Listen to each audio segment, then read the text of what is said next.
पोइलोते सानाम कोगे इन पाहटा से खन सागुन सोहराय बाडाय हचो काते नोआ भिडियो एतहबेद ताबोना। नितो दो चालाक कना सोहराय बोंगा आदो नोआ सिंहत दिसोम रेना अडी आयमा सांतार आतु रेगे नित दो बन आंजम ᱧᱟᱢᱟ सोहराय सेरेñ सोहराय रू। सांतार आतु टोला को नोआ सोहराय रू राहाते आंदोड़ को नितो दो। आदो नोआ सिंहत दिसोम रेना गे अडी आयमा जायगा रे बो नेला जे नोआ सोहराय बोंगा रे सोहराय हुयुआ आरो अडी आयमा जायगा रेगे पुस बोंगा रे हों सोहराय हुयुआ। आदो नोय जहां आबोआ हाथी लेकान सोहराय जहां दो सांतार को जतो खना मारांग परब जहां परब रेदो आबोरेन सानाम दई दादा बोया मिसी से हातम कुमांग सानाम को सहर सेटेर कातेद रस्कायाबो जम नुयाबो। जहां मिश्रा को दो गोंग आकाट क्वाबोन गेलबार पुरु गेलबार नाई पारम रे उनको को आस तहन ताकोआ नोआ सोहराय परब रे आकोआ आपा बारे ओड़ाते हेज कातेद रस्का जोहा को मेनते। आदो ओना तेगे आबो विभिन्न सेरेñ तालाते बोन आंजम काआ जेलेका मिटांग मिश्रा आज दादा तो कोई मेता को काना आदो ओनागे सेरेñ तालाते बो आंजम लेगे। बाहरे दो सोहराय रे दो नेताñe पेसे मारांग दादा बाहरे दो सोहराय रे दो नेताñe पेसे मारांग दादा इंदो दादा आपे जाती गे नेताñe पेसे मारांग दादा इंदो दादा आपे जाती गे। आदो नोंका गे उनी आज दादा हो सेरेñ कातेन आज मिश्रा में बडाय चोय कना। दसो धीरे दासाय बोहिने सोलो धीरे सोहराय दसो धीरे दासाय बोहिने सोलो धीरे सोहराय ओना कोगिनी आंजमना गुकेद सोलो धीरे सोहराय ओना कोगिनी आंजमना गुके। आदो नो नोंका आबो जहां हाथी लेकान सोहराय सांतार सावता रड़ा जहां दो जतखन मारांग परब ताबो नोआ परब रे सानाम कोगे मिटांग घारोंज रेन सानाम कोगे बोया मिसी दई दादा हातम कुमांग जावरा कातेद रस्का जोंगा को। आदो नोय जहां आबोआ सोहराय परब हाथी लेकान सोहराय परब नोआ तेहेन बो नेल नामेआ आबो सिंहत दिसोम रेगे अडी आयमा जायगा रे ओकारे दको मनावेआ सोहराय बोंगा आर ओकारे दको मनावेआ पुस बोंगा। आदो नोय जहां भेगार भेगार बोन मनावेद नोआ रना गे अडी आयमा मिटांग मारांग कहानी से मिटान घटना मेनाआ जहां लगित ते आबो दो नुंका भेगार भेगार बो मनावेआ। आदो नोय जहां पुस बोंगा आ सोहराय बोंगा जहां बोन सोहराय कान दो नोआ को बडाय लगित ते आबो दो चला लगा बोना अडी आयमा मारांग सेन आबोरेन हापड़ाम को जखन चाय दिसोम चांपा दिसोम बागी कातेड टुडंग टुडंग ते सेटेरना को नोआ सिखर दिसोम ते जहां तो नित मेनाआ वेस्ट बेंगल पोनोत रेना पुरुलिया जिला रे। आदो ओंडे खन गे तायम दाराम ते पासनावेना को सांत दिसोम साव सावते नोय जहां सांताल पारगना से छोटनागपुर एलाका आरहो उड़ीसा सेन आदो नौका गे अडी आयमा जायगा ओंडे खन गे को पासनावेना। आदो इना तायम जखन जहां दो एंते सांताल पारगना रे को ताहेलेन दो उनको कोदो इंग्रेज को शोषण से ओंडनी जहां जमीदार महाजन खोआ शोषण खन बंचाव लगिद एतोहब केदा को 1855 साल रे सांताल विद्रोह से सांताल होल।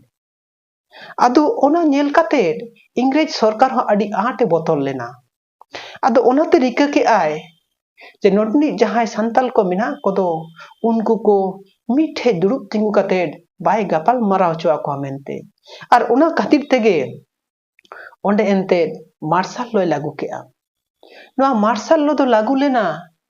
1855 साल रेना 10 डिसेम्बर मिने सोहराय बोंगा गे।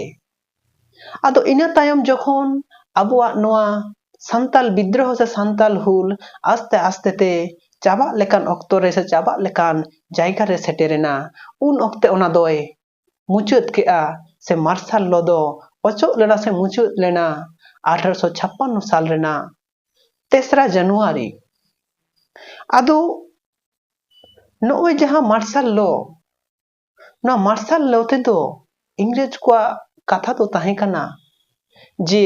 बार हर खन जस्ती मानमी मिटटांग जायगा रे बांग को जपड़ाव किया। आदो अबो सांतार मानमी मातबोन बड़ाई गे जे अबोरेन बोंगा बुरु दो अडी को सतिया गया से अडी को सक्रिय गया मेनते। आदो ओनाते जहां अबो सांतार को जहां दो को ताहेलेन दो नोआ सिखर दिसोम से शांत दिसोम से सिलदा टोठा सेन साव सावते जहां दो को ताहे कना नोआ उड़ीसा सेन उनको को एंते सोहराय बोंगा गे सोहराय परब को पारम केदा। आदो जहां दो एंते संताल परगना ओना जायगा कोरेट को ताहेलेन दो उनको को दो सोहराय परब दो सोहराय बोंगा दो बाको पारम दाड़ेयादा चेदा से उन ओक्ते ओना जायगा रे दो मार्शल लॉ लागू ताहे कना। आदो जखन मार्शल लॉ अचोक के इंग्लिश सरकार से ब्रिटिश सरकार से ईस्ट इंडिया कंपनी आदो उन ओक्ते उनको ओना जायगा कोरेन जहां अबोरेन संताल को ताहेलेन दो हापड़ाम को ताहेलेन दो उनको को भाबी केआ जे उनको को नोआ को मोने केआ जे अबोरेन बोंगा मुरुमा अडी को सतिया गया नितो जुदी बाबोन बोंगा बुरुआ कोआ ताहले खान अडी आयमा अघटन हुई दाड़ेया आर सरीगे जहाना अघटन जुदी घटाआ ताहले खान अबो नोआ गेबोन मोनेया पालेन ओना सोहराय बोंगा से सोहराय परब रे जहां बोंगा बुरु को मनाव रेना ताहेलेन दो उनको को बाबोन मनाव लेट कोते गे नोआ अघटन को दो हुयेना। आदो ओनाते जखन ईस्ट इंडिया कंपनी ओना संताल परगना खन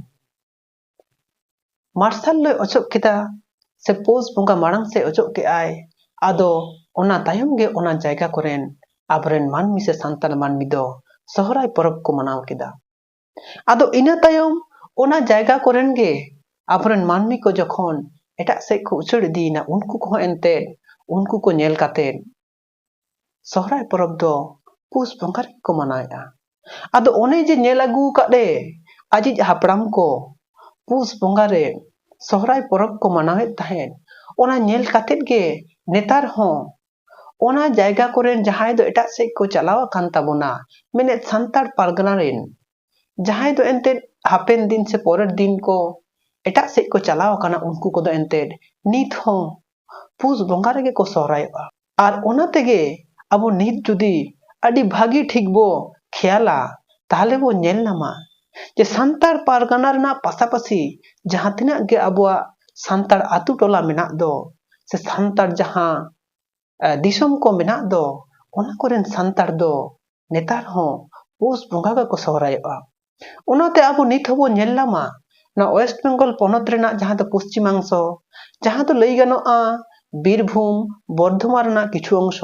साव सावते संताल पारगना मेने दुमका से भोगनाडी ना सानाम जायगा रेन गेबोन नेल नाम कोआ उनको तो नित हो पुस बोंगा के को सोहरायआ। आदो नितो दो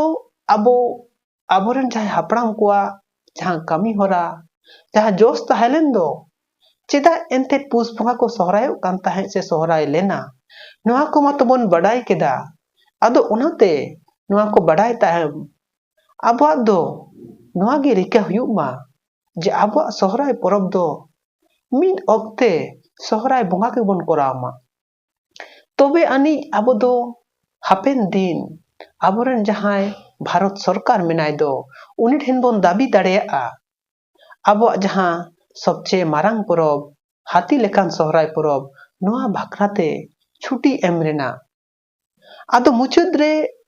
सानाम कोगे आर मिद दम सगुन सोहराय बड़ाई हचो काते नोआ वीडियो तो नोडेगी मुचुद ताबोना।